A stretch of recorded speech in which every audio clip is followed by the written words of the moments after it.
Order! Order! You are an incorrigible delinquent at times. Behave yourself, man! Reported because that is the model that the British media has always survived by. If a senior politician says something, it's interesting. If in the American media, if the president says something, it's news. But we don't know how to deal with it. We don't know how to report it if what they're saying is absolute nonsense. We haven't created a model.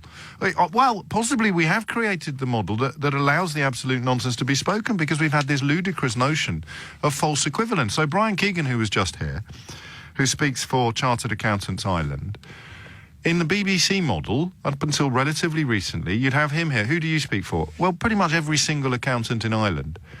Yeah, well, we're going to have to balance that out. Well, who with? Well, someone who disagrees with him but doesn't speak for any accountants in Ireland at all. No, don't be stupid. That's not how it... Trust me, that's how it works. So here is Brian Keegan from Chartered Accountants Ireland. Great, thanks. Here's some mysteriously funded muppet from a far-right organisation masquerading as an educational charity with no economic qualifications whatsoever to offer up the balanced alternative, and I am duty-bound to give them both equal amounts of time. And then you sit here, years later, years after this grooming process began, without any of us really noticing how insidious it was, you sit here and wonder why somebody like Priti Patel can respond to the suggestion that Ireland is going to be hit harder than the United Kingdom by food shortages by suggesting that we use it to threaten Ireland into withdrawing from the backstop, which is nothing to do with unilateral Irish politics and everything to do with protecting the integrity of the single market. So 2.5 years after the vote, these people still don't understand anything. It is quite incredible. And, of course, the only alternative to acknowledging this reality is to do what Francesca's friends do and turn off your radio. Turn it off now if reality is frightening you. Or, if you can just feel the needle moving, you just think, oh, hang on a minute. But there's nobody really, apart from the Witherspoons fella. I haven't heard hide nor hair from Dyson or the JCB bloke, have you? For years. And you mean, listen, I sit in these production offices, obviously, that's what you do. And you hear people, you hear really dedicated, usually quite young professionals who've got to find a guest. Who are we going to get? Who are we going to get? No one has the freedom or the power to say, well, we can't book them because they tell lies. Can we? We can't book them because they haven't... We can't book Rees Mogg. He hasn't withdrawn his nonsense about tariffs yet. He's box office. Get him in. Book him. Get him on. We can't cancel Ian Duncan Smith because he talks abject nonsense about the solution to the Irish border. No, get him on. Seriously, he's a name. He's box office. I don't know where it's going to end. Where do you think it's going to end? 0345 6060 973 is the number that you need. Shall we just have a chat? It's Friday.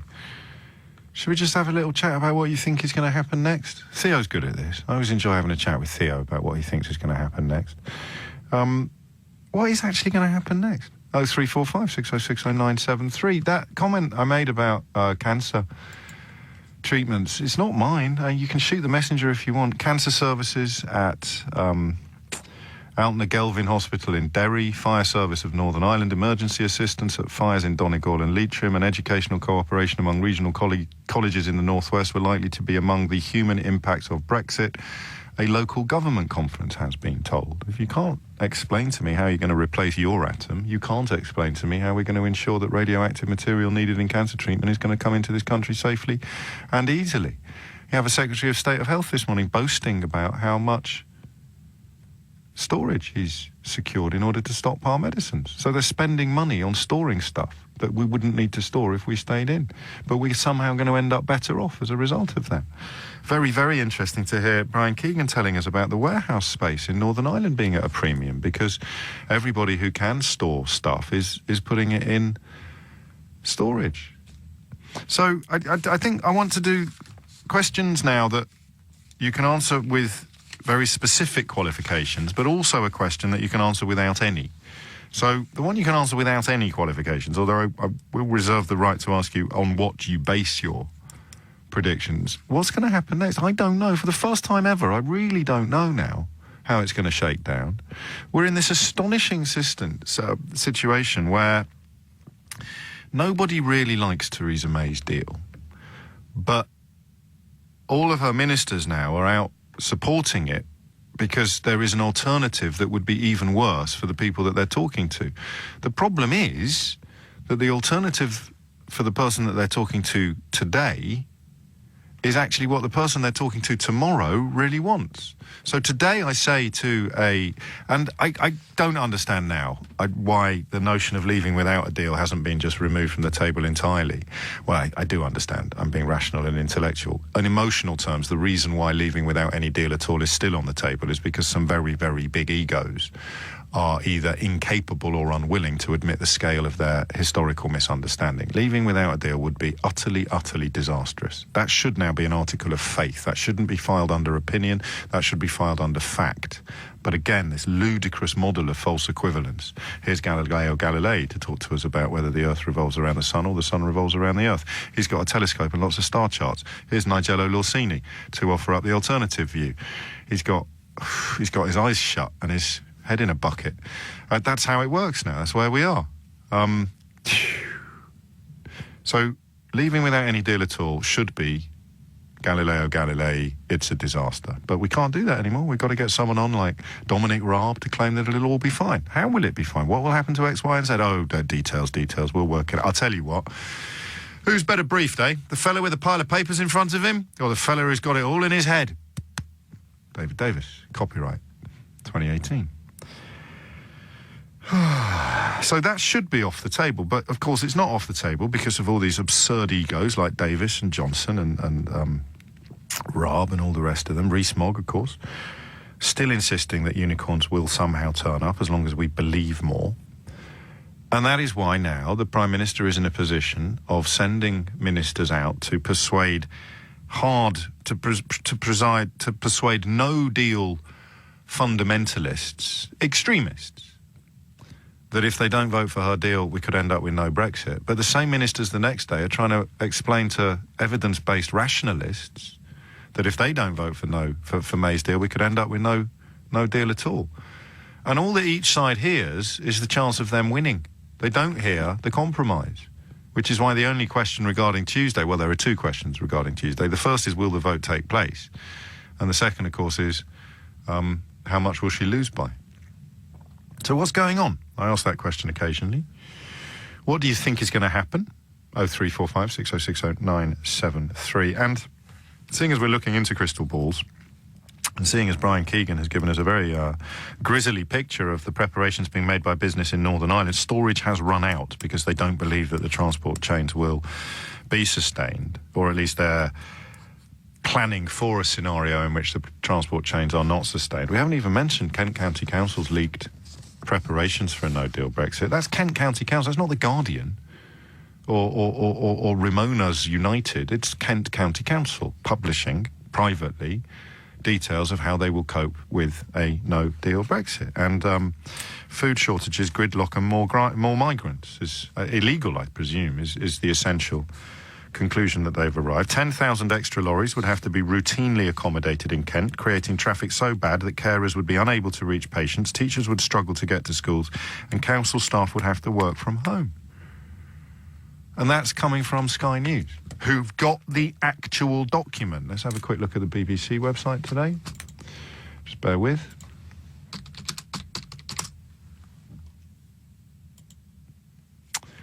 Tory rebels dismiss Brexit vote compromise.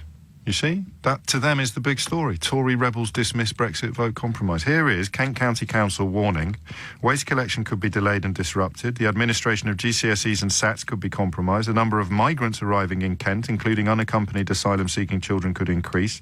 I'm quite pleased about that bit, actually. 10,000 extra lorries would have to be routinely accommodated, creating traffic so bad that carers would be unable to reach patients, teachers would struggle to get to schools, and council staff would have to work from home because the county will be gridlocked. Go over to the state broadcast of the BBC, top story on their website. An amendment offering MPs more of a say over the backstop is desperate, says Tory Brexiteer. Still using that ludicrous word Brexiteer. And it's like Brian said, come the end of March next year, boom. So what's going to happen? What preparations are you making as a business person? And we can have a general overview of what the heck is going on. 0345 60 60973. Kevin's in Chester. Kevin, what can you tell us? Hi, mate. So I had a conversation with my mother this week. She's a 75-year-old elderly woman.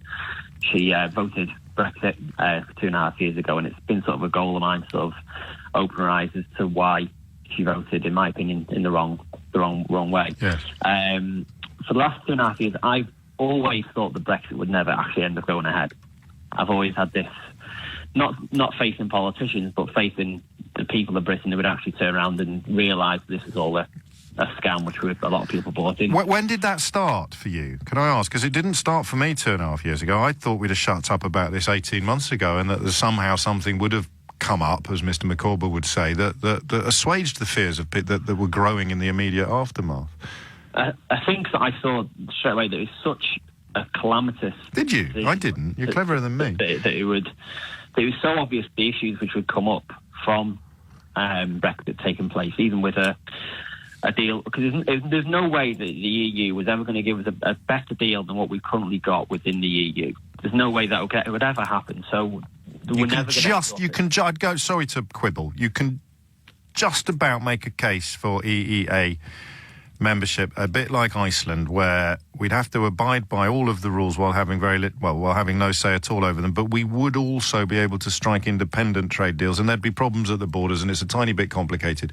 But the interests of genuine balance, you could just about make a case for it being better in some ways, but freedom of movement. At which point all of that falls to pieces. Anybody now claiming, we could have done this, we could have done that, and freedom of movement would have to be retained, are completely ignoring how Brexit got over the line by disgusting racist posters like Farage's Breaking Point one. The Breaking Point, yeah exactly. And that was one of the things which I actually raised. And of course, hours later, Thomas Mayer reached his breaking point and murdered Joe Cox. Did you see yesterday's Sun, when they were warning that if we leave if we pull out of Brexit now, the Sun editorial by the devout Catholic Tony Gallagher actually warned that there'll be more Joe Cox-type terrorist attacks if we do this. It essentially menaces from the country's best-selling newspaper. But we digress. I just wanted to squeeze that in. Yeah, well, I'll just squeeze. I'm a Liverpool fan, so I wouldn't... no, well, you won't have read it then. I wouldn't use the Sun for anything if I read it. I hear you. So your mum. This week, and talked about it and went through things, and I asked her, why did you vote for Brexit and what were the reasons around it? And she listed off all these reasons which were nothing to do with the EU. They were all things like...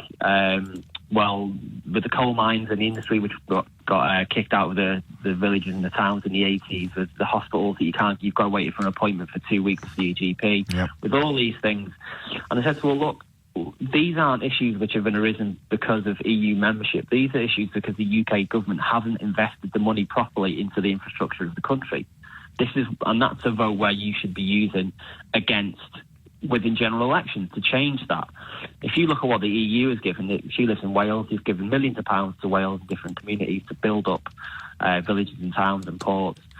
And I actually mentioned about Dominic Raab. I said they've had 2 Brexit secretaries which haven't been able to get the job done, one of whom didn't realise the significance of the Dover-Calais crossing point for trade. Yeah, I know. With food and... God, did you know, there's such a mountain of it now. You forget the nuggets that were amazing as a month ago when he was saying... Exactly. I didn't really realise how important Dover-Calais was, but he's still punting for a no-deal Brexit after Kent County Council has warned that we'd have 10,000 extra lorries a day. Exactly.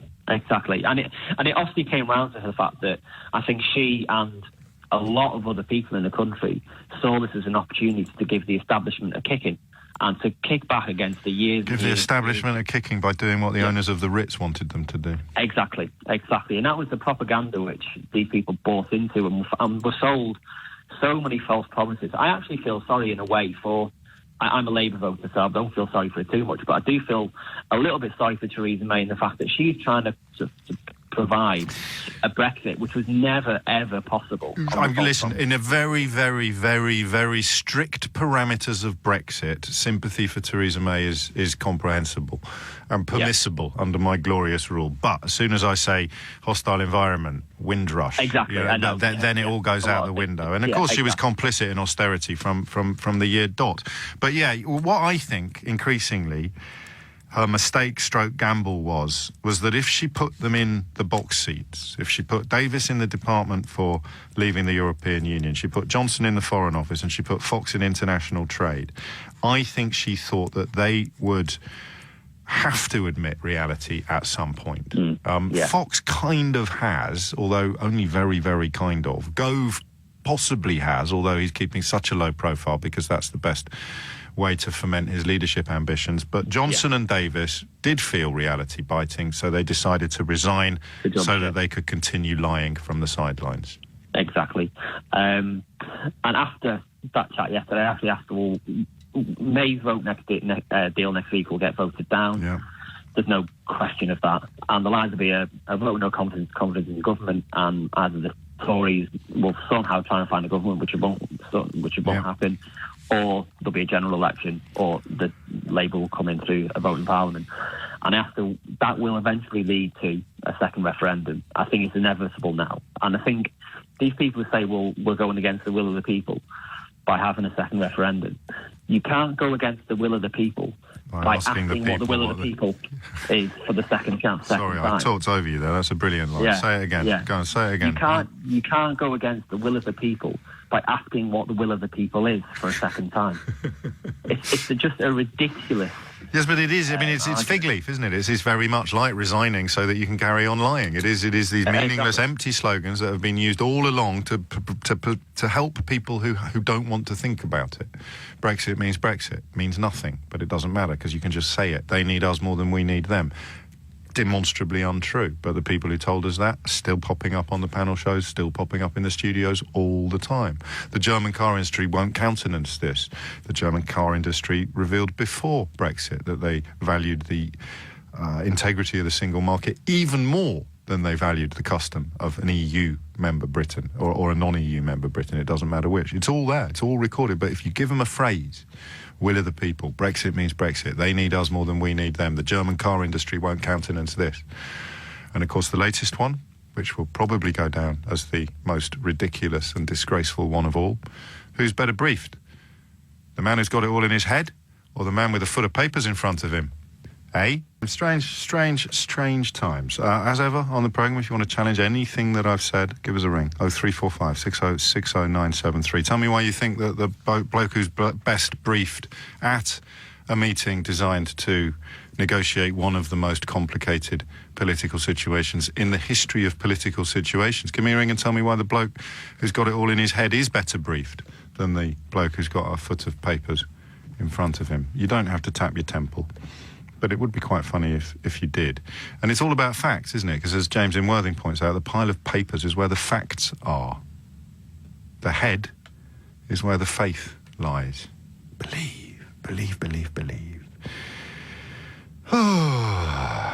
Theo's here. I'm not sure why, but I think Theo Ushwood has achieved a position now in the hierarchy of this programme. I don't need to know why. He says, can I come in to talk about stuff? Usually, and with other presenters, he'd have to explain what it is. Not with me. Theo, fill your boots. That's very kind of you, James. Just a quick update for your listeners about wondering what is going to happen next. Downing Street this morning insisting that meaningful vote is going to go ahead on Tuesday. Lots of speculation today about whether it could be delayed until the week after next, or possibly even until January for the Prime Minister to go back to Brussels and try and secure something better. Of course, Jean-Claude Juncker has said that is impossible. There's no renegotiation to be done.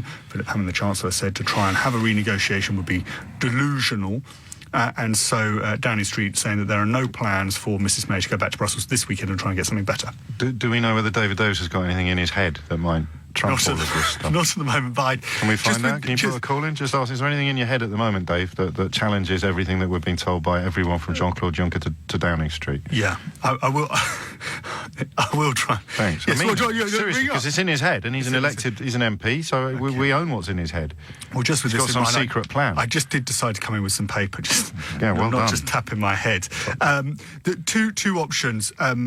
It's all Downing Street focusing on an amendment to that meaningful vote, and the first one has been the first option. That's actually a change that's been proposed by Richard Graham, the Loyalist MP, along with Hugo Swire, and that would give MPs, Parliament, at the end of the transition period, December 2020, the right to choose whether to bring in the backstop or to try and extend the transition. Top story on the BBC, that, you know? Yeah. No mention of the fact that Kent County Council fears that school meals could be compromised, migrant numbers could increase, and 10,000 extra lorries would have to be routinely accommodated in the county, creating traffic so bad that carers would be unable to reach patients and teachers would struggle to get to schools. Is that no deal Brexit? Yes, of course. You've got to follow Sky News for that. No, but this is about this amendment. I know they're two different stories. Don't worry. I'm just saying that one strikes me as a hell of a lot more terrifying than the other. Okay. So the other one is that you could revert to that, yes, and that could be an option. But of course, that means ripping up an internationally agreed treaty with our closest trading partner. No problem. It's all up here, mate. Tap, tap. So that one's been ruled out. And of course, the DUP don't like either amendment because it doesn't change the substance of the deal. Is anything going to change this weekend? Is there going to be a vote on Tuesday? How much is she going to lose by? Well, that's a good question. If she loses north of 100, probably north of 70 or 80 actually, then it's the feeling is... Just put some money on it. What number are you picking, if it happens? As things stand, I think... no amendments, just the motion as it stands. Yeah. Well, it's already north of 100. It's 105. She's going to lose by triple figures. And what happens then? I think the feeling is, from those I've spoken to, she has to go. She has to resign. And who replaces her? Then I see what you're doing here. I think then they try to find out a way out of the mess, and they hope that they can revert to something. I mean, the Norway option this morning is coming in for a lot of criticism. People don't like it, but rather than having another vote, Norway option, of course, includes freedom of movement. Includes freedom of movement, but you say people like upset the racists. Brexit is basically about racists now. Everyone knows that. But the Tory party would just say, listen, this can't be done. Let's just try and park this issue, deal with it, Norway for now, and move on. But of course, there is a split because many of the Remainers would like to have a second vote. But then if you have a second vote... How about this? Because I think eventually the phone's going to ring and they're going to put me in charge, aren't they, with you at my side? Remember... Director of Communications. Yeah, no paperwork though, mate. Right, it's all up here. Tap, well, that will get around the FOIs, won't it? Yeah, exactly that. Also, there'll be no trail. There'll be no paper trail at all. You're bang on. So when I'm in charge... When you're in charge, when you're Prime Minister... I step back. And what I do is I secretly negotiate with the European Union for a 3-month pause. Everything gets paused. Right. Don't start bringing reality to this, all right? This is my own peculiar brand of unicornism. Yeah.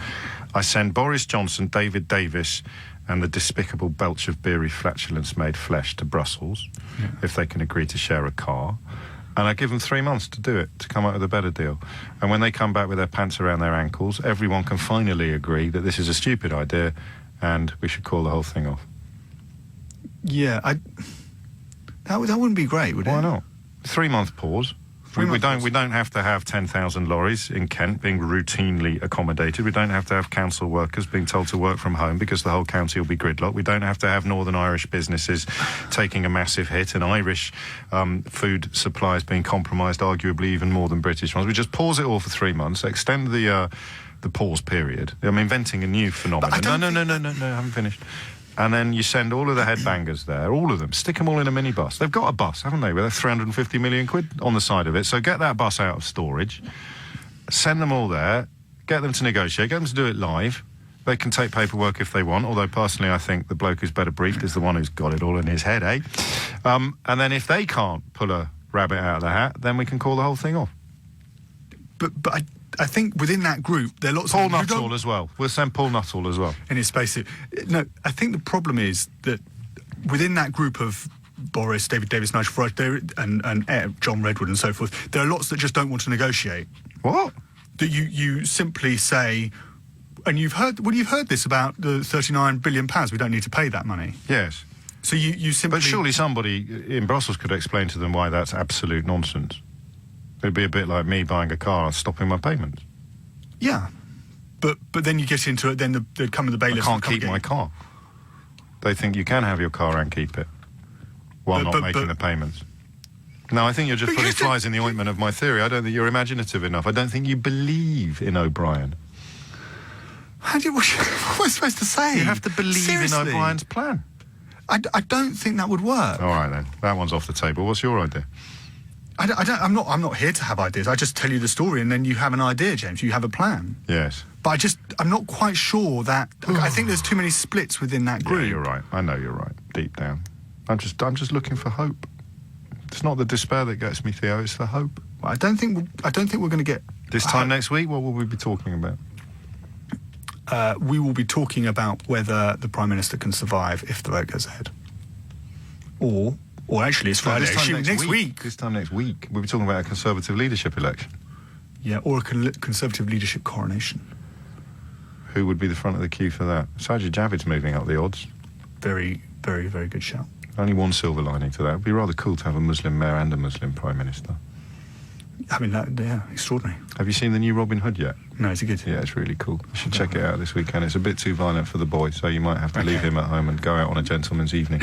I went out on my own the other night. I could do a date night. Because the kids are away and Mrs O'Brien had a drinks party to go to, so I went to see Robin Hood on my own. Do you know, at the Waterman's Art Centre in Brentford, which is a really cool little place. I've been there many times. Have you really? Yeah, I grew up at okay. We should spend more time together. I was the only person in the cinema for a 6 o'clock screening. That's It amazing. was amazing. It was great. I could spread out, put my feet up, take my shoes off. But it's a really, really cool Robin Hood. That's my little thank you to you. Who's Taron Egerton, the guy that played Kingsman and Eddie Edwards. It's a brilliant actor. Okay. You see, you can tell you've got a little boy at home because you haven't been to see a grown-up film for 5 years, have you? No, I've been twice in 4 years. Send help. It's coming up to, or possibly has just gone, I'll leave you to work it out for yourself, 12 noon. You're listening to James O'Brien on LBC, where I think we'll crack on with Brexity stuff, because it's just still so interesting. It's psychologically interesting, it's existentially interesting. Here's a good one. I'll show you why. This is from Chris, who's in Essex. He says, "Hiya, James. Really funny listening to you today on the realisation that when May is gone, we get a Brexiteer in as PM and then a hard Brexit, weep O'Brien and move on." Which is great. I'm going to be fine, mate. This is the real sort of conundrum of people who, for want of a better word, have put patriotism before personal interest. I'll be fine. I live in central London. I have a relatively secure, well-paid job. I have paid off most of my mortgage. I could end up better off as a result of other people's financial misery. If you're not as well off as me, mate, it's you that I'm speaking for. So weep O'Brien and move on, because Chris in Essex thinks 10,000 extra lorries being routinely accommodated in Kent is good news. He thinks that creating traffic so bad that carers would be unable to reach patients while teachers would struggle to get to schools and council staff would have to work from home. I mean, mate, I'm not weeping because that makes me suffer. I'm weeping because I'm thinking about the lorry drivers and their families and their customers and the people who will be living in a car park that is currently Kent. I'm thinking about, if I was weeping, the carers who won't be able to reach patients. And I'm thinking about the patients whose carers won't be able to reach them. I'm thinking about the teachers who would struggle to get to schools and the pupils who wouldn't get taught as a result. I'm thinking about the council staff who would have to work from home due to their entire county being gridlocked, if what you want to happen happens. Because this is only a possibility. But the fact that people still exist who want it to happen is what makes me worry that it might. So I don't weep, Chris. I worry. And I worry that you have absolutely no idea what it is that you're wishing for. No, that's not true. I know that you have absolutely no idea what it is that you're wishing for. You've allowed yourself to be caught up in some sort of weird, racist fantasy land where I don't care how bad it is because it's going to be even worse for foreigners and remainers. Weep, O'Brien, and move on. So I know that you haven't got a clue what it is that you're wishing for. I worry about how much it's going to hurt you when it happens. But I'm not worried about me. I'm worried about you, pal, because not only do you not have the first inkling about what it is that you think you want, you are also, given that you're clearly not the sharpest knife in the drawer, you're going to be at the front of the queue for people who get hit hardest by the economic impact of Brexit and the job losses and the increasing division between people like me and people like you. And maybe there will be fewer immigrants. Maybe there will be fewer people coming here to do menial tasks, which is great, because I can pay you to do mine. And we'll both be happy, won't we? When you're washing my car. 7 minutes after 12. Carol is in Brighton. Carol, what would you like to say? Hello there, James. I just thought I'll share some of my story with you to answer the question for today. I came to this country from Poland 13 years ago as a gay person. next to impossible to live in Poland, as you might know, Yes. especially these days as well with the authoritarian rule. It's much worse now than it was 13 years ago. I mean, absolutely. So it's a rather scary concept to be even considering moving back somewhere where I don't call home anymore.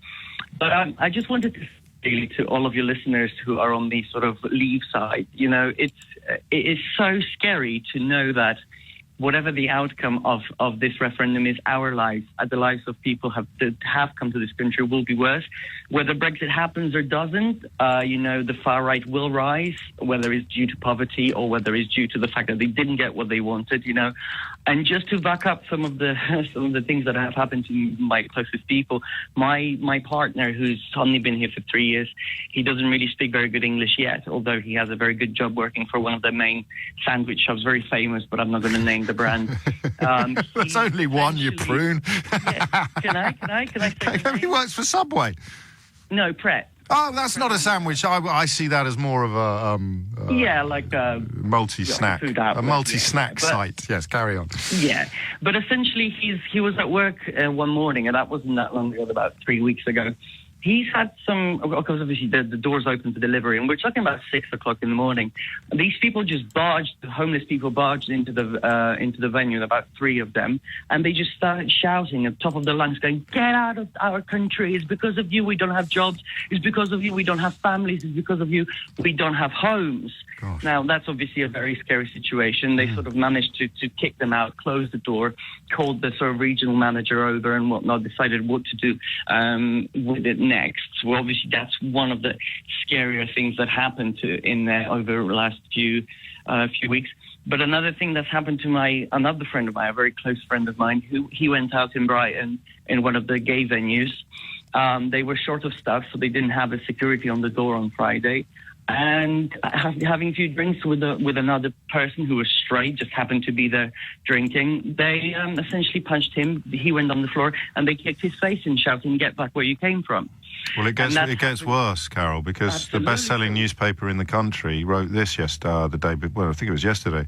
"Do you think Brits are too reserved for civil disorder? Cast your mind back to the riots of the 1970s, 80s, 90 or 2011, or the febrile atmosphere of the referendum during which Joe Cox MP was heartbreakingly murdered.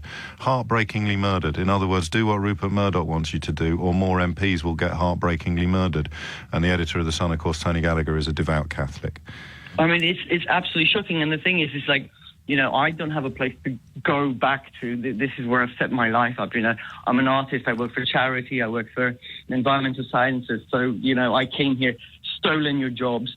I mean, if you're happy to do it, do it. Yes. But I fear for my life. I fear for the life of my partner, you know.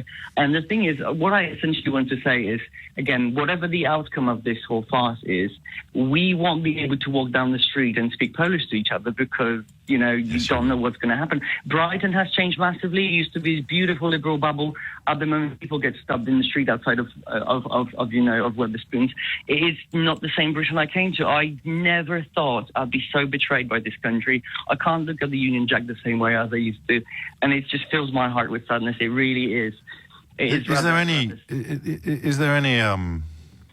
positive, any silver lining at all? I think I know the answer, but I'd like to ask you. I don't think there is. I mean, I've been to it. The thing is, you know, people get so tired of Brexit. And I speak to my friend when we meet and stuff, and they go, "Can you stop going on about it? It's not your country." Yes. And I'm like, it's precisely what I should be worried about, because it's my future as well. And as I said, whatever the outcome is, we will be the target, you know, because after all, we will be the most tangible, remain the sort of residue of the EU, whether they stay or go. So it really is that simple. And I guess some of the people you describe will be celebrating when the environmental science that you do stops being done. Yeah. Well, absolutely. I And mean, of course, some of the Tories people have who completely stopped talking about the environment. Yeah, I know. Why should they Well, care? I suppose Donald Trump and who's bankrolling both. Absolutely. That's the question that we'll be turning our attention to next. Carol, thank you. Not the only heartbreaking story I've heard this week. I retweeted Alistair Campbell the other day, and if someone else had tweeted that, I wouldn't have retweeted it because I thought it was too implausible. And I know you're perfectly entitled to say, "Oh yeah, so you trust Alistair Campbell, what about the dodgy dossier?" But what I mean by that, for people who are interested in understanding things, is that Alistair Campbell's account would be so scrutinised, so heavily scrutinised, that he couldn't possibly tweet something that wasn't provable or true, because the media would be all over it. And it was incredible, because they've now provided the footage of Alistair Campbell's encounter with a Leave voter, a doctor, I think a hospital doctor or a GP, who voted Leave. And Alistair Campbell was, for a television programme, in the company of Jacob Rees-Mogg at the time. And then this happened. I very naively voted to leave, and my wife casually asked me one evening what my voting decision was, and I'll put it into a very succinct situation. I told her what I did, and it was like lighting the blue touch paper and standing back. And I don't think I've ever seen anyone who felt so devastatingly betrayed, upset, let down. And we've got two daughters, 15 and 18 at the moment, and as far as I'm concerned, that was the end of a very successful marriage. Do you regret the way you voted? I regret it so much. It breaks my heart talking about it. Jacob. Well, the story you tell is incredibly sad and heart-rending for you. And there's very little I can say on that side of it. I appreciate that. Felt that the government, particularly Theresa May, made a great mistake after the referendum in not making it clear that all EU nationals who were here were not only entitled to stay, but were welcome to stay. Yes. Oh, hang on, Jake. They were our strongest hand. Don't you remember? The EU nationals living here. We couldn't offer them that because they were the strongest hand in our negotiations. Was it Fox or Davis who said that? I think it might have been Fox. Can we dig out when Jacob Rees-Mogg attacked him for doing that, please? Have a listen again, because I want you... There's a hyphenated word here that tells you everything you need to know about Jacob Rees-Mogg. Have a listen to the whole thing again. I very naively voted to leave, and my wife casually asked me one evening what my voting decision was, and I'll put it into a very succinct situation. I told her what I did, and it was like lighting the blue touch paper and standing back. And I don't think I've ever seen anyone who felt so devastatingly betrayed, upset, let down. And we've got two daughters, 15 and 18 at the moment, and as far as I'm concerned, that was the end of a very successful marriage. Do you regret the way you voted? I regret it so much. It breaks my heart talking about it. Jacob. Well, the story you tell is incredibly sad and heart-rending for you. And there's very little I can say on that side of it. I appreciate that. Felt that the government, particularly Theresa May, made a great mistake after the referendum in not making it clear that all EU nationals who were here were not only entitled to stay, but were welcome to stay. Yes. What's the most crucial word in that, if you want to understand the mindset of people like Rees-Mogg? Did you notice it? Two words. They're not hyphenated, I got that wrong. Do you know what those two words were? Come on. Do you want to hear it again? No. I'll tell you after this. A small minority have gone for heart-rending as the couplet, the double word phrase in that little clip of Jacob Rees-Mogg being confronted by a man whose wife left him as a result of him believing Leave lies. It's not heart-rending. Because if it was simply, if he did find it heart-rending, then I'd like him a little bit more. My opinion of him would have shifted in a positive fashion. Have one more listen and see if you can work out which two words tell you everything you need to know about the Mewling pencil. I very naively voted to leave, and my wife casually asked me one evening what my voting decision was, and I'll put it into a very succinct situation. I told her what I did, and it was like lighting the blue touch paper and standing back. And I don't think I've ever seen anyone who felt so devastatingly betrayed, upset, let down. And we've got two daughters, 15 and 18 at the moment, and as far as I'm concerned, that was the end of a very successful marriage. Do you regret the way you voted? I regret it so much. It breaks my heart talking about it. Jacob. Well, The story you tell is incredibly sad and heartrending for you. And there's very little I can say on that side of it. I appreciate that. felt that the government, particularly Theresa May, made a great mistake after the referendum in not making it clear that all EU nationals who were here were not only entitled to stay, but were welcome to stay. Yes. That was very sad and heartrending for you. See, I found that heartrending for me. I know that most people listening to this programme will have listened to Carol's call about fleeing Poland because he couldn't live a open gay life there, and now gets both racist and homophobic abuse in Brighton, the cradle of British liberalism in the modern sense of the word. And you know what? I find that story sad and heartrending for me. It rents my heart. It upsets me, not Jacob, though, the devout Catholic, Jacob Rees-Mogg. Very sad and heartrending for you.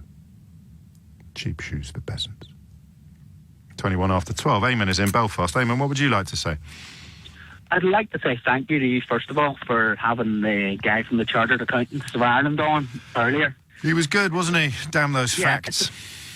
It's the first time I've heard, an all-Ireland rational argument being put forward on mainstream British media. Over here we're sort of portrayed as the DUP is speaking for everyone. Yes, well, I guess that's what happens when the Prime Minister bungs them £1 billion to provide support and then, taps nose, no questions asked. Yeah, but I mean, every business group, every farming group, and the farmers are the mainstay of the DUP support. Every community group are anti-DUP or anti their sort of stance on Brexit. And that doesn't seem to be getting across. Why do you think that is? Why do you think that is not getting across? I mean, because we've got enough to worry about ourselves, and historically on the list of priorities, unless we're in the grip of a particularly pungent period of terrorism on the mainland, you're sort of out of sight, out of mind? I don't know. I think there's a bit of that too, yeah, but I don't know. I think there's a pro-Brexit in the media as well. And as you're saying, there's this, they have to balance, the balance it, but it hasn't been balanced in favour of, the majority view here in the north of Ireland.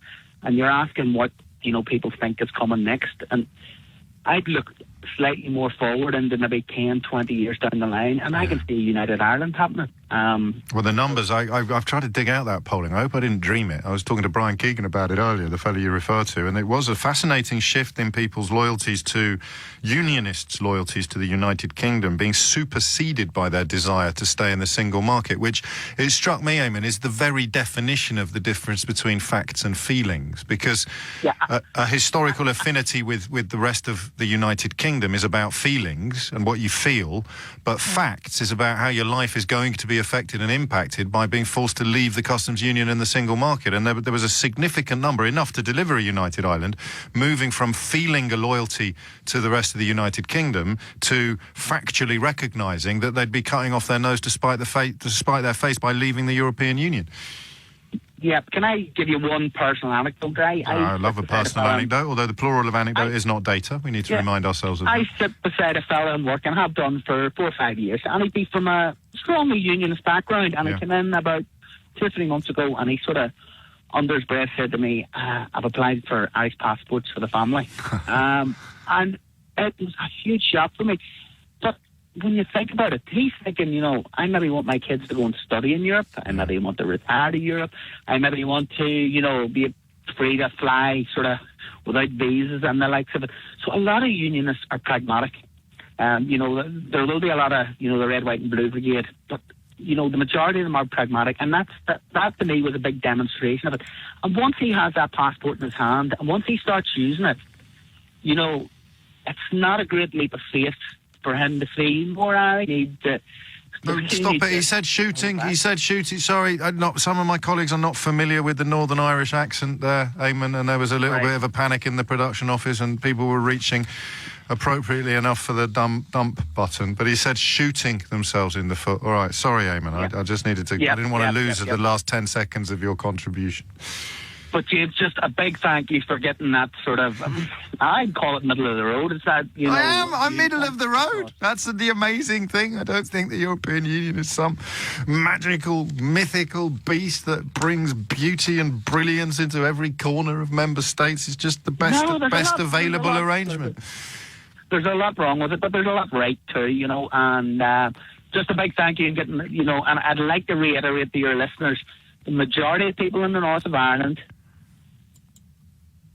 want the EU, and if we can't stay in the EU, we want as close an alliance with them, or a working relationship. Well, of course you do, and this is the challenge that has been set by people who didn't read the Good Friday Agreement and didn't really focus on what Brexit meant. The challenge is this. You need regulatory alignment between two territories that abide by different regulatory frameworks, and you need to somehow achieve it without checking things moving from one side of that border to the other. That's what the backstop is. On my ongoing quest, my mission to distill all of the most difficult bits down to single sentences, that is what I have come up with today. The whole problem of the backstop, which is still a word that an awful lot of people don't properly understand, but the whole problem of the backstop is, I think, and again, as ever, if I've got anything wrong, give me a call, fill me in, correct me. This is it. The backstop is there until we, i.e. the UK, come up with a way to deliver regulatory alignment between two different regulatory frameworks without any physical checks at the border between them. 12:27, thank you, Eamon. Janet is in Slough. Janet, what would you like to say? Well, what happens next, I think the question is, yeah? I think it was. I've forgotten now. It was ages ago. Go on. Well, I think we crash out at me on April 1st. No deal. You think no deal is still waiting in the wings? I really think no one can get it together. And for all the noisy so-called Brexiters, I think nothing short than a catastrophic reality check. Yeah. And, of course, there'll be the inevitable mass amnesia of the 17 million who voted for this mess. I didn't do it. No, you did it me. Exactly. So it's already started. I voted Remain, but... Yeah, of course you did. Yes, but then, you know, I really do think it is going to have to take some kind of year zero for the British... But it'll be too late. I mean, what if 10,000 lorries are parked in Kent every day? What if we are looking at actual stockpiling of food and shortage of medicines? What if we are looking at just-in-time supply chains everywhere from Sunderland to Stoke Newington actually just stopping because the stuff's not arriving? What if we don't... I mean... It's too late when it happens to stop it from happening. This is, for me, the fundamental riddle of the no deal scenario, is that people will still tell me, oh, it'll be great, we'll trade on WTO terms. Yes. Have you any idea what that means? No, but it'll be great because some clever rich people said so. So what? I don't know. I mean, do we have to go there? Do we have to jump off the cliff to realise that we haven't got a parachute? Well, there's some kind of cognitive dysfunction going on in this country, and I think a lot of Brits just never got over losing the empire. And the fact that it's going to be year zero for white supremacists and fascists... No, I don't necessarily. I'm not coming with you on all of that. They certainly got a massive fillip from the vote, and there's a reason why Donald Trump's team, his backers, saw Brexit as a petri dish for weaponising racism in America all the way to the White House. But, I mean, we'll still be here. We'll still... with my tongue in my cheek. But, you know, when you see that Hancock today saying, well, we'll just airdrop in our medicines... and they're supposed to be selling it. Won't be able to fly over the UK. Right, some will. British planes will be able to fly over British territories. But what is astonishing for a cabinet minister like that to be doing is somehow still floating the boat that Brexit will improve things while describing stockpiling medicines and airdropping medical supplies. How can that be better than what we've currently got? And if that's the price we pay for the stuff that is better than what we've currently got, what's the stuff that we're going to get that's better than what we've currently got? Well, we get to keep our borders, don't we? Yeah. I mean, we've basically declared war. But we don't want a border in Ireland. We don't want to control our border in Ireland. We voted to control our borders. We've been told that we have to, but we don't want to control our border anymore. That's our only border with the European Union, our only land border, and they don't want to control it. They can't control it. Ah! Janet, have a lovely weekend. You too. Thank you. 12:30. Well, we're going to talk about something different and funny. Just a couple of little glances into the rearview mirror. I like this from Patricia. James, I'd value your thoughts on the idea that some Brexiters would pursue hard Brexit in order to leave with no deal so as to avoid the EU tax avoidance directives that are due to come in April of 2019. It seems so obvious to me, but it's not discussed much. It's hard to discuss it because I can say it, but no one's going to come on and agree and then defend it. So if they are acting dishonestly, and how many people now, hand on heart, can say that the Leave campaign was conducted honestly, or that since it happened, the people who told you that X, Y and Z were going to happen have been proved right? No one's going to come on. So that's the problem with mysterious motivations. That's very much the problem with anonymously funded, very, very right-wing lobbyists pretending to be educational charities or think tanks, is that you don't know who is funding them to deny global warming exists or climate change is man-made, to pretend that somehow poor people will be better off if the very rich pay less tax. You don't know who's funding them, but you know that eventually, because they're so well funded and because they've groomed the media and the public so effectively, they're probably going to pull it off like they pulled off Brexit. Look at what Trump's doing with coal mines. Forget about gassing children for a moment, if that's not enough to sort of move your needle. Look what he's doing with coal mines, removing Obama-era legislation that meant you couldn't open more coal mines. No one really wants to open more coal mines, but he's removing it anyway. Just incredible. So, yeah, I think you're probably right. I think the EU tax avoidance directive probably is a much bigger deal than most of us realised until it was too late. But who's going to come on and say, no, we should be opting out of the EU tax avoidance directive? Answer, mysteriously funded, right-wing, anti-taxation, lobbyists and shills. And I don't think anyone should be debating with them until they reveal where their money comes from. See? It's like a tesseract. I've just folded it into a cube. And I think that we owe Jacob Rees-Mogg an apology. I've been instructed to play you another clip of him which demonstrates that he's not a dissembling, despicable hypocrite by any stretch of the imagination. You could have two referendums, and as it happens, it may be more sense to have the second referendum after the renegotiation is completed. Cheap shoes for peasants. Time now to turn your attention to an entirely different story. And it's a story I check with Nick very occasionally, despite my incredibly overdeveloped ego. I do recognise I need to check with someone who's a little bit older and a little bit uglier than me when it comes to what we can and can't do on the radio. So I teased you, you've probably forgotten, it feels like 6 years ago. I teased you in the run-up to 10 o'clock this morning by saying that they've invented a new word as a result of a sort of glorified Portaloo for bus drivers being inflicted upon the residents of Biggin Hill in Kent. It looks like a Portaloo, but it's made of metal and it's a little bit more permanent. So it also, and this is your only clue that I'm going to give you, it also looks a bit like a police box, an old-fashioned police box, right? So what do you think the residents of Biggin Hill have nicknamed it? And it's a vaguely rude word, but the reason I checked with Nick earlier is that I wanted to know whether it was a word he would say out loud on the radio. If I tell you what the word is, no, I'll tell you first. When he said to me, what is it? What's the word? What's the word? Which meant that my brilliant tease was working. They often do work. It's just that then I forget to deliver the punchline before I go home for the day. So, and Nick had a proper belly laugh when I told him what the odds was, just as we had a proper belly laugh when I stumbled across the story earlier today. So I will tell you what the word is, but I'll warn you that it's a tiny, tiny, tiny little bit rude. I'm not going to tell you what the word is yet, though, because I want to talk about the story first. And I just want you to pick a side and give me a ring. What they've done is, and oddly, I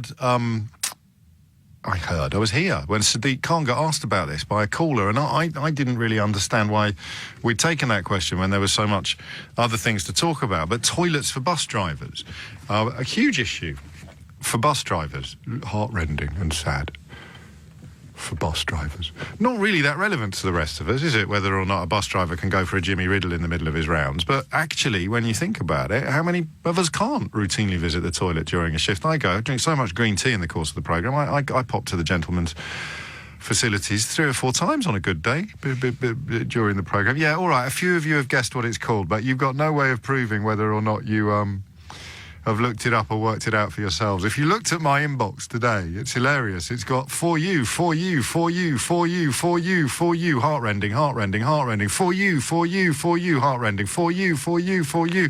I hope that O'Brien drowns in his own tears when Brexit hippens. Heartrending, heartrending, for you, for you, for you, for you, for you. My God, James, thank God for you. You're the saviour. If it wasn't for you, I would have gone mad. Yeah, for you. And now I've got the word that the residents of Biggin Hill have used to describe a toilet that's been installed, as far as I can tell, in the sort of middle of a housing area with no by your leave from the residents. You've probably worked out what it is yet. The big clue, of course, was a police box. Anybody? All right, I'll give you one more clue. If you wanted to fix it, you might need a sonic screwdriver. Are you there yet? Can you see what it is? No, we can't do that anymore. So that's the question. How are you going to fix a problem like bus drivers needing to go to the toilet? Public conveniences are shutting at a rate of knots. There's one in Shepherd's Bush that's been turned into a rather funky little sort of wine bar stroke comedy club. I hope it's still there. There's one just outside here that is a commercial opportunity waiting to happen. It's been there since I've worked here, and I don't think it's ever been open. Presumably it's quite nice. And then there's the big one in the middle of Leicester Square in London's fashionable West End where I work. But that's horrible. That's got a curious sort of combination of the, what's the word, that kind of, that sanitation smell, you know? But also you have to pay money to go in there, so I usually pop back to work. This is too much information, isn't it? You don't need to. But the point is, I'm not a bus driver. That's the point I'm trying to make. Where do you work? Chances are there's some facilities. Tube drivers, I think their shifts are arranged in a way that they have comfort breaks, as they are called. Even if you work as an aircraft pilot, there's a toilet right behind you. You can just slip out of the cockpit and... Oh, that was close. That would have been an entirely inappropriate bit of wordplay. So bus drivers have a particular and a peculiar problem, don't they? No, train drivers can presumably have one at the station, can they? If they're really desperate, just hop off, hop on. What do bus drivers do? So the solution that they've come up with is to essentially just drop a box in the middle of Biggin Hill. And the residents are furious, absolutely furious about it. And I'm sort of leaning towards agreeing with them because, as they point out, it's going to affect house prices. One of them's already been vandalised. It's already had its sort of windows kicked in. It's already had a degree of problems. And the residents are really, really unhappy. I'm trying to find it. You can tell that I've actually managed somehow to lose the story today. It's just such a mark of my professionalism. I will find the story, I promise you, before we continue our conversation. But in a nutshell, what they've done is stick imagine your house, right? I don't know where you are. If you've got a big, long drive, then this doesn't really work. But if, like me, you live in a house where you can easily hear the... traffic pass on the pavement outside, let alone the road. So most people in big towns and cities are going to be living on sort of streets where you can hear people talking outside. The gap between your front door and the public space is not big enough to insulate you from the public space. So imagine if, wherever you are, they just stuck a portaloo, a permanent portaloo, which kind of means it's not porter, doesn't it? A permaloo within sight of your front door. How would you feel? Because I think this is wrong. I've got to say, I'm with the residents of Biggin Hill on this one, but I'm also mindful of the fact that, look, there's one picture here.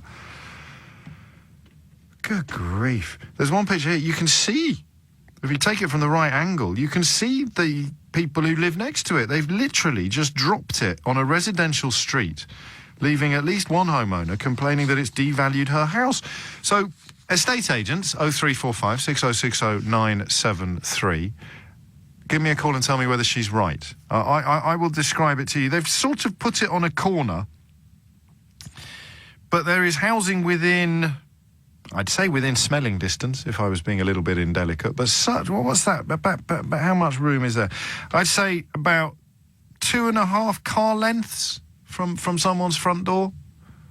They've put a toilet. I don't think that's fair. But I do quite like these stories about things that everyone recognises need to be done, but nobody wants them done on their own doorstep. So I'm going to invite your contributions on this. First of all, estate agents, is it true that having a toilet parked within 50 yards of your front door will actually reduce house prices. 0345 6060973. This one was apparently vandalised 6 hours after being put up. I first saw a picture of it on Facebook and honestly thought someone had photoshopped Doctor Who's TARDIS onto my driveway, she added. She also believes that it can be seen from every window of her house, and I feel enormously sorry for her. I sometimes can be a little bit impatient with NIMBYs, but this is bang out of order. So here are the questions. Number one, will it actually affect the value of her home? 0345 6060973. Estate agents, you don't hear this very often, but I really want to talk to an estate agent. Number two, can we, in the time that we have left together this week, can we actually come up with a better idea? Can we actually do that? One of his... I've just mentioned this. Honestly, I can never win. On one of his recent visits to you, Mayor Khan was asked about toilet facilities for bus drivers. He promised to act. It sounds like he has. Never let it be said again that the mayor doesn't do anything. Also, a bus driver. Tell us why this is so important. I mean, how bad can it be? I can imagine. I'm a man, you know. I know. Well, female bus drivers even harder because you can't use trees and sort of convenient corner. Although if you were in uniform and you got caught having a wee in a park, you'd probably get into quite... So how big an issue is it for bus drivers?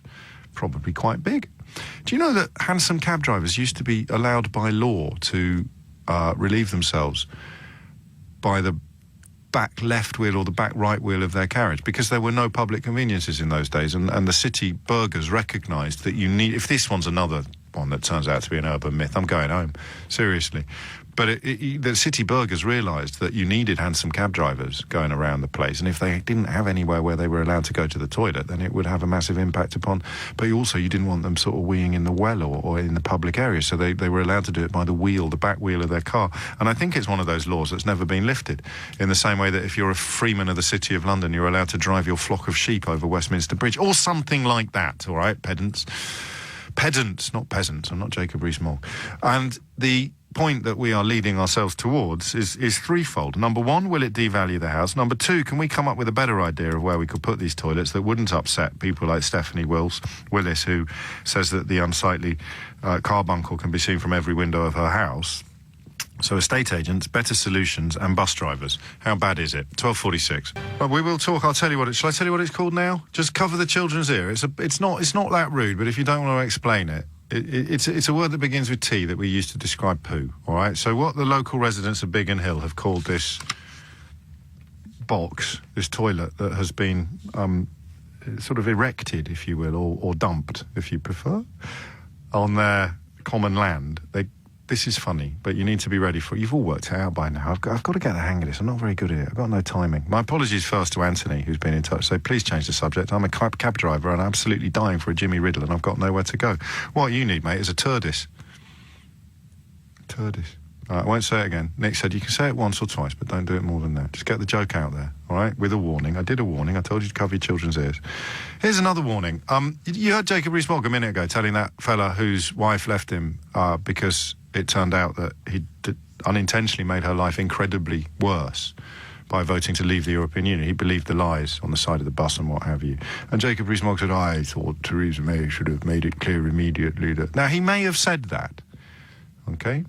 But I'm going to ask you who you think wrote this to Andrew Adonis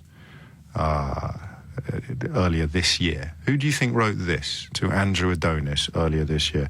I do not believe there should be any special terms for EU migrants. Once we have left the EU, there will be no legal basis to treat them differently from migrants from non-EU countries.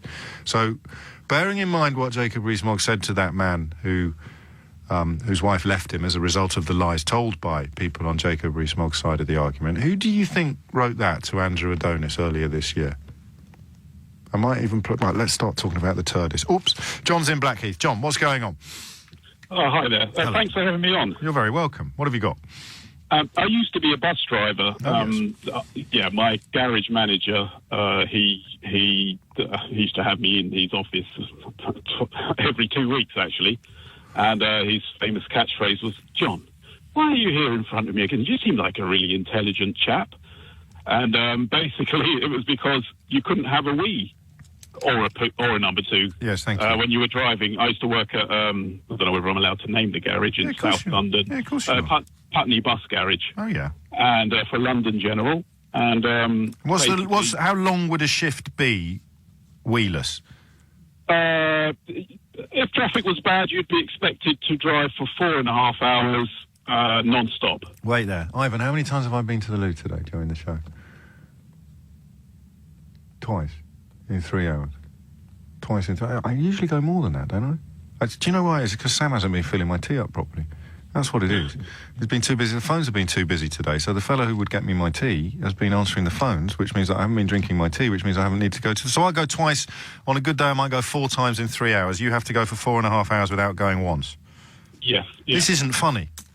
No, it was absolutely terrible. I mean, you're wiggling around in the seat there in the front, and you've got people complaining that they haven't got change. And blah, have you ever got into serious trouble? Have you ever, because we've all been there. Usually it's just before you get to your own front door that things get really, really dodgy, isn't it? Oh, yeah. You always, you have sort of, And why would you then? I don't understand why you'd end up in front of your manager. Is that because you'd be complaining about this, or because you'd have got into trouble for taking... I mean, I used to speak up. Most of the other drivers would just try and deal with it in whatever way they could. Yeah, I think of course. maybe 4 of them were sacked when I was there for actually they'd reach breaking point and they'd run round to the stairs on the bus to go up, and they'd linger halfway up there with a empty, small Lucozade bottle or whatever and relieve themselves into that. And they got caught?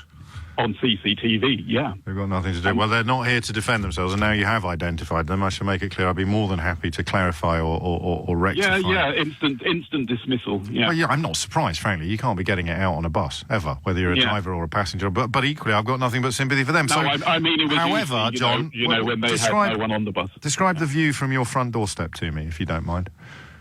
Yeah, that's quite nice, actually. Yeah, and so how would you feel? How would you feel if they put a TARDIS in the middle of it? I wouldn't like it. That's the problem we've got, isn't it? In a nutshell. Yeah. But I think that it's down to the garage. In the end, I used to call them up at South Kensington when I used to drive the 14. Yes. And if traffic was bad, that's a great. That's still a route master. You can get to the end. Yeah. Well, I did the route master for a bit from I think it was Putney Heath. Yeah. Years ago now, maybe 6 years ago, and to Warren Street. And then they changed it to a one-man operated bus. Yes, they did. And it was okay, so you're whizzing along. Okay, traffic's really bad. You're thinking, if I get to Warren Street, I'm dying for a wee. Get to Warren Street, I've got 7 minutes. If I'm on time, usually you're not, so you've got 2 minutes. And you've got to run to the hospital or whatever to try and use the loo and back to your bus. And I'd be thinking, I've just got to get there. And then traffic would be bad. They'd be like, okay, terminate at Piccadilly Circus, turn around, head straight back. What can I do? You think, damn it. You'd never make it back to Putney. What happened in the old days? Did we just have more public conveniences? Is it that simple? Yes, I think so. So they shut the public conveniences where you could conceive... John, I'm going to crack on because I want to squeeze in a couple more calls. I should stress, for those of you who are worried about my prostate, I regularly drink 4 pints of tea in the course of the programme. So thank you for your concern. Another John, this one's in Reading. John, what's going on? All right, mate. It's just such a brilliant conversation. Thank you very much. Damn that Brexit. We'll never talk about it again. Me and Steve were just doing some tree work, and we just had a conversation. I've got to call in. Go on. So it's a massive problem for us because we're covered in wood chip and rubbish and stuff like that. So you can't wander into a restaurant or a pub, or maybe you could, but there aren't any nearby. But you've got these customers with really expensive houses, got lovely carpets that they spent a mint on, and you can't walk in. Yes. So you've got to take the chance and have a pee outside. But the problem is, what we've got to do is one of us has got on the lookout, the other one's got to... Because there's a lot of the areas that we work have schools along the areas. This is one area I wanted to bring you on to. So you've got stories, and you've got documentaries in the past on the BBC where someone's basically gone to go for a wee and a child's walked past. And it's a chance you've got to take where you've got to have your mate look around to look. You've got to make sure no one's coming along. Because something accidental might... No, of course it's not funny. I mean, it could be exposed, and you're caught short, aren't you? You are. Can't you use a Lucozade bottle in the back of the van? Well, no, because my colleagues just texted in to basically say that a lot of the customers we have a lot of windows and a lot of eyes. Yeah, well, that's the thing. What do they want to be doing? And you can't... I mean, if you could ask if they've got... I don't know. I mean, this is... A tree surgeon. What would you have done in the olden days, though? If there is Well, it's the same thing, but you just got to take a chance. right, yeah. I've got a mate who's a carpenter, and he told me a story once, which I won't go into too much detail, but it involved the back of the van in a plastic bag. That happens still. Oh. It's only happened about 6 months ago. I was still reeling from the story. I didn't realise how widespread it was. John, thank you. I'm moving on only to squeeze in some more. Everything I'm saying now is a double entendre. OK, I'm just going to squeeze out one more caller. John's in Epsom. John, what would you like to say? Which John's this? Well, it's obviously you. Oh, no, I didn't realise there's so many Johns in a row. Oh, you're the third John in a row, and we're talking about Johns. I don't believe it. Well played, Sam. Good work. Was that deliberate? Look at that. You're actually doing nominative determinism during each topic. Set the bar high now. This one's in Epsom. What do you want to say? My reason for Brexit, one of those reasons was actually down to the loss of toilets or lack of toilets. Because I was under the impression that the European Union gave councils or countries a certain time to make all toilets disabled accessible. Right. But obviously councils couldn't all afford to turn all their toilets into disabled access if they're underground or restricted access. So the reasoning behind a lot of the toilets closing was down to that. And you've checked that out, have you? I've been also... So rather than making it accessible to disabled people, they closed it down? Yeah, councils blame it on lack of money. I've actually had a problem with the police. So a friend of my parents was done for indecent exposure, urinating against his front tyre of a lorry. He was a lorry driver. Yes. I myself have had to stop behind my car late at night in a remote car park. I just finished having a number one. The police have pulled in, and I'm told off, and I'm told I should go find a toilet. I thought, what do you do for a living? I deal in high-end luxuries. Okay. So I have to deliver certain things to distant clients that would call me up at 11 o'clock at night, or you could be caught. You could be caught short at any moment. I have to say, of all the reasons I've heard to vote to leave the European Union, that is among the oddest. But I need to do a little bit more homework. I should reveal. No, I've got John. I'm late now. I'm like Sheila's here, and she's got the giggles again. So I want to cross live to her as quickly as possible. Did you hear what they called it? Called what? This portable toilet that they put in the middle of housing estates. No, it looks very much like a police box. Let me have a look. I don't know what's going on. Do you know what they called it? That's a toilet that's been put outside someone's house. Do you know what they called it? Go on. TARDIS. Oh, OK. That's it from me for another day. Have a lovely weekend. We'll do it all again Monday morning from 10. You're listening to James O'Brien on LBC.